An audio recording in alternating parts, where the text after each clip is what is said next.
Para hacer ese doble clic nos ayuda esta mañana la directora de la Clínica Jurídica de Migrantes y Refugiados de la Universidad Diego Portales, Francisca Vargas, quien está en comunicación con nosotros. Hola Francisca, buen día.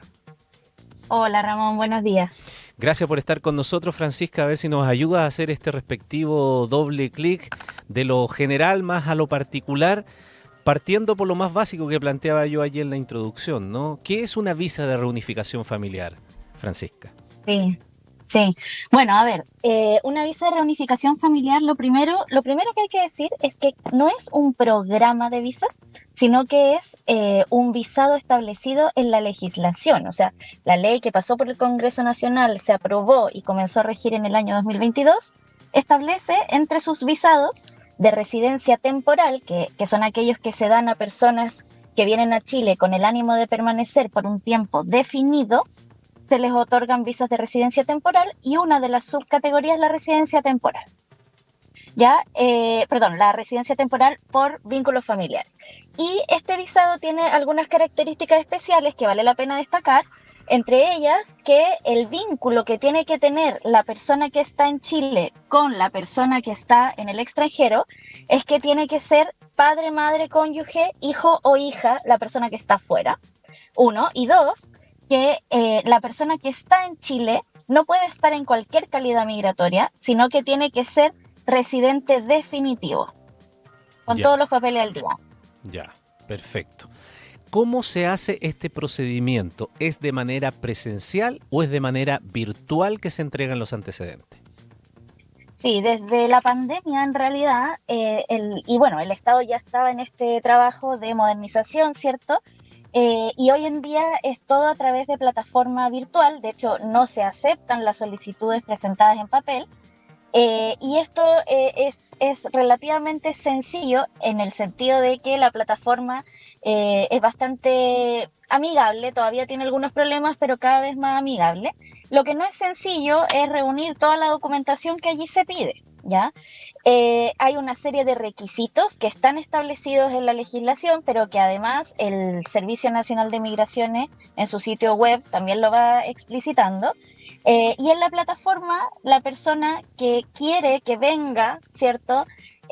Su familiar tiene que, digamos, solicitar el visado y de hecho hay una sección donde el familiar que está en Chile también tiene que entrar con su clave única y señalar si es correcto, ¿ya? Y la persona que está interesada en la visa debe subir todos los documentos que allí se le piden, entre ellos, por ejemplo, si se trata de un menor de edad, que se quiere reunificar con su padre o su madre, tiene que acreditar el vínculo con un certificado de nacimiento, que en principio tiene que estar legalizado o apostillado, tiene que presentar un documento de identidad y la persona que está en Chile tiene que presentar sustento económico suficiente para poder sostener a esta persona que viene. Perfecto. A mayor abundamiento les digo que usted puede entrar a la página de migraciones, qué sé yo, u otras del gobierno de Chile, en donde usted va a poder llegar a un link donde dice instructivos para visa de reunificación familiar y ahí está más en detalle todo lo que nos cuenta Francisca. Me quedo allí en un instante porque esto me parece de suma importancia cuando tú dices los documentos se suben y tienen que estar apostillados. Apostillado significa que tienen que estar de alguna manera verificados, legalizados en su origen, ¿no? De eso se trata. ¿Y eso lo hacen los consulados? No, no necesariamente. Mira, lo que se hace es legalización o apostilla. ¿Ya? Las dos son trámites que se hacen con los documentos internacionales para que sean válidos en otro país. Ya, ¿Ya?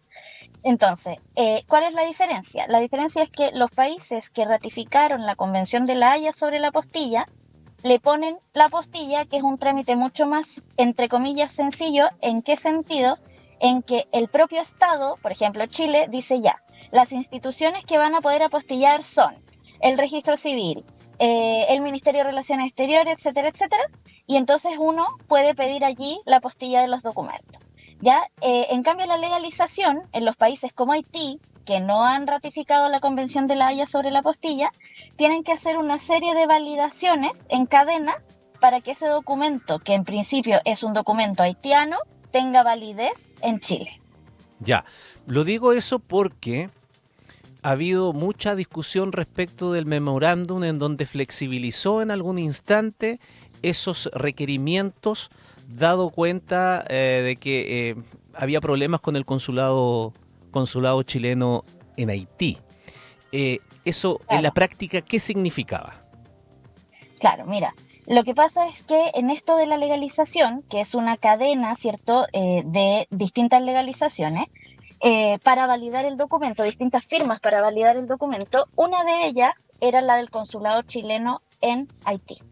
Y producto, bueno, de la crisis que afecta al país, de las situaciones de violencia y de otras cuestiones, el consulado, ¿cierto?, deja de funcionar y desde allí, perdón, se hace imposible terminar la legalización. Entonces, ¿qué hace el Estado de Chile en ese momento? Dice, mira, acá hay solicitudes legítimamente, hay niños que necesitan venir a juntarse con sus padres. De hecho, tengo entendido que esto se discutió a nivel del Congreso y estaban todos de acuerdo en apoyar en el fondo la situación de Haití, permitiendo que los niños vinieran en la medida, obviamente, en que los papás cumplieran todos los requisitos. Y por tanto allí se flexibiliza y se aceptan partidas de nacimiento que no tienen necesariamente la legalización. Ahora, ojo con esto. En el preinforme de la Contraloría se tomó una muestra ya de los casos que tiene un 95% de confiabilidad. Y en esa muestra, los casos detectados con partidas de nacimiento que no tenían la legalización son 17. Ya. ¿Ya? Digo, para tener la claridad sobre el número, no estamos hablando de cientos de miles, no es que todos lo subieron sin legalizar, sino que al parecer hay un grupo importante, que claramente es más de 17, porque esto es una muestra, que no tenía la legalización. Sin perjuicio de eso, Ramón, a mí, en lo personal, digamos, analizando esto, yo creo que si bien las razones para flexibilizar los requisitos y hacerlo a través de un acto administrativo fueron correctas, eh, por supuesto que hoy podemos mirar y decir, ok, pero ¿cuál era el mecanismo posterior de verificación? Quizás pudimos pensar en algo más para proteger a los niños. Yo estoy plenamente de acuerdo con eso. Perfecto. Pero no se trata de que un funcionario o que el director se le ocurrió un día y dijo ya no lo pidan más. O sea, es una cosa que fue reflexionada y en razón de lo que pasa en Haití.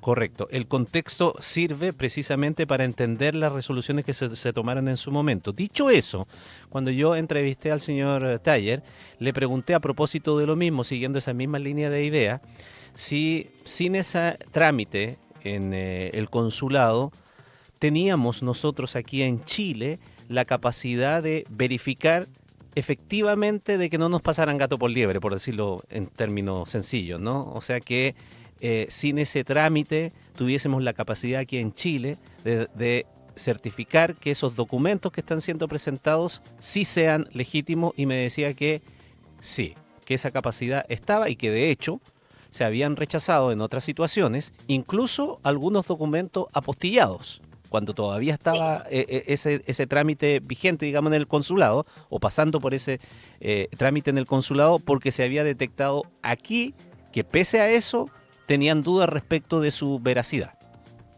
claro. Claro, a ver, bueno, yo desconozco el funcionamiento interno del Servicio Nacional de Migración, entonces no sé, digamos, exactamente cuál es ese trámite al que el exdirector se refería. Ahora, desde la confianza legítima en las autoridades, las anteriores y las actuales, no me parece que debamos necesariamente partir de la base de que es mentira lo que está diciendo. Probablemente sea correcto. Me consta también que hay visas que se rechazan pese a subir todos los documentos porque hay una firma que no les parece adecuado el margen o qué sé yo, algo les llama la atención, ¿ya? Ya. Hay mucha jurisprudencia sobre esto también, o sea, casos donde el servicio revoca un visado, por ejemplo, porque estima o rechaza la solicitud porque estima que una documentación es falsa. Y de hecho, es más, Ramón, es bien interesante porque la Corte Suprema lo que ha dicho en estos casos es, mire, esto es una presunción suya y usted no llevó esto al Ministerio Público. Entonces acá no hay una comprobación de que es falso, así que deja sin efecto la resolución. Imagínate tú. Entonces, nada, en fin. Independientemente de eso, imaginemos que hay un método de verificación. Si tú me preguntas a mí, y obviamente lo digo con toda responsabilidad, porque con guitarra, después, digamos, de todo lo que pasó, todos nosotros podemos tener buenas ideas, ¿cierto? Es fácil, digamos, ex post dar la opinión. Pero también, claro, yo creo que ahí uno podría haber pensado en mecanismos relacionados a un tribunal de familia, por ejemplo, donde se le advierta a la persona, mire, yo le puedo otorgar el visado, pero al momento de entrar acá usted va a ser citado al tribunal de familia para verificar el vínculo, por ejemplo. Correcto. Entonces sí, puede que hayan tenido mecanismos que fueran certeros eventualmente, y como todo en la vida es perfectible y podemos tener mecanismos mejores. Ahora yo creo que allí es bien importante también no relativizar, digamos, la gravedad del problema, pero tampoco exagerarlo. Correcto. Tenemos que saber qué es lo que pasó y no necesariamente dar por ciertas las teorías o las especulaciones que podemos tener. Perfecto. Ese es en una primera etapa que es el visado, ¿no? Y bueno, si está Correcto. todo ok, y sobre el principio de la buena fe, de que todos actúan de buena manera y que todo esto funciona, entonces ahí está el visado, se tiene el visado. Pero ahora viene el problema de traer al niño para acá, ¿no es verdad? Ahora, Correcto. pregunta, ¿es requisito ineludible que el propio padre o madre concurra presencialmente a Haití para traerlo de vuelta? No, No, ¿no es cierto? no. Puede delegar esa situación. Correcto. Ahora, la delegación no es verbal ni es a través de un papel cualquiera, sino que la delegación, si la persona está acá en Chile y quiere delegarle a alguien que está afuera para que traiga a su hijo, tiene que hacerlo a través de un permiso de viaje firmado ante notario, idealmente, ¿cierto?, con la firma electrónica avanzada, de modo tal que sea verificable. Ahora, incluso si no la tiene, tú sabes, y los que nos escuchan lo saben también, los sellos notariales son sellos especiales verificables, Ya. ¿no? Y Así que sí.